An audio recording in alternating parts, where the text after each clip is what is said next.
বিসমিল্লাহি ওয়ালহামদুলিল্লাহ ওয়াসসালাতু ওয়াসসালামু আলা রাসূলিল্লাহ।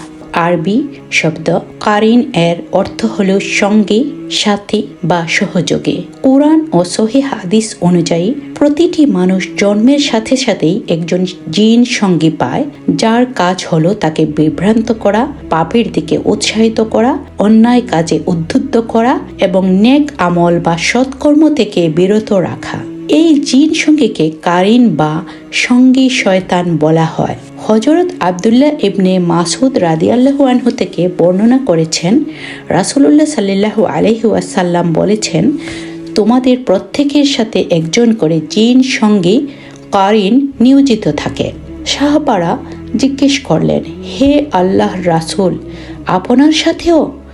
তিনি উত্তরে বললেন, আমার সাথেও, তবে আল্লাহ আমাকে তার বিরুদ্ধে সাহায্য করেছেন এবং সে ইসলাম গ্রহণ করেছে অথবা আমার আনুগত্যশীল হয়েছে, ফলে সে আমাকে কেবল ভালো কাজের পরামর্শ দেয়।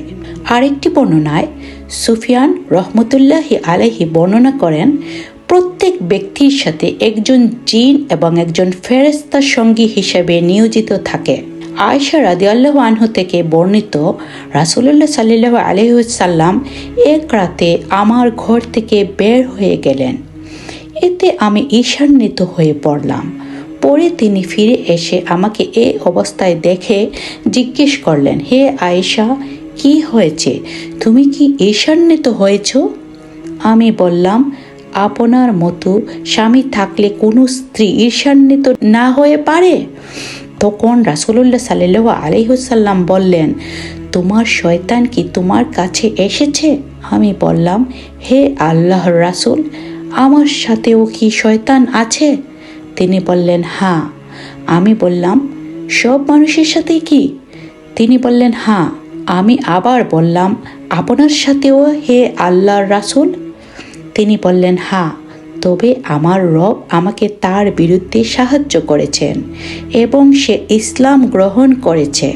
কোরআনে স্পষ্টভাবে উল্লেখ রয়েছে যে কারিন শয়তান মানুষের মনে কুমন্ত্রণা দেয় এবং তাকে গোমরাহির দিকে প্রলুব্ধ করে।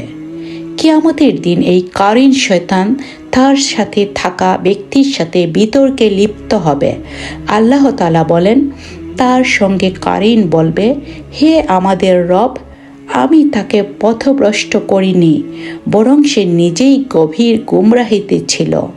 আল্লাহ বলবেন, আমার সামনে বিতর্ক করো না, আমি তোমাদের কাছে পূর্বেই সতর্কবার্তা পাঠিয়েছি। সূরা কাহাফ 27 থেকে 28 নম্বর আয়াত।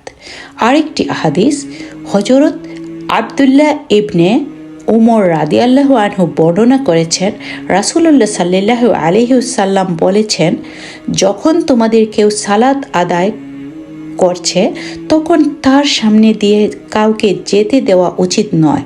যদি কেউ জোর করে যেতে চায় তবে তাকে বাধা দাও, কারণ তার সাথে কারিন রয়েছে।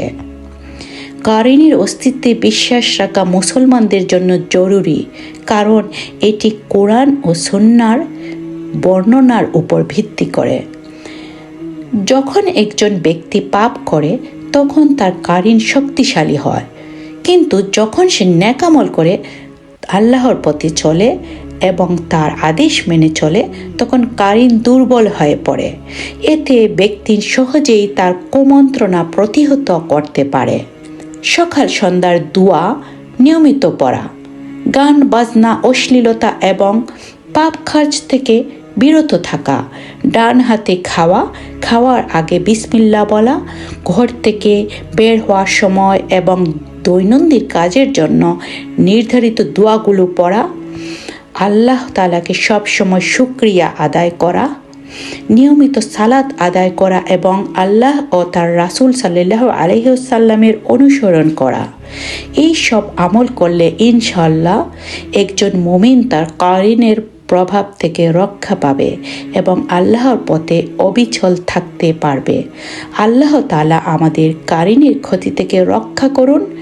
আল্লাহ সমগ্র মুসলিম উম্মাহকে শয়তানের কুমন্ত্রণা থেকে বাঁচার তৌফিক দিন এবং সর্বদা তার আশ্রয় ও সাহায্য প্রার্থনা করার পথ দেখান। আমিন।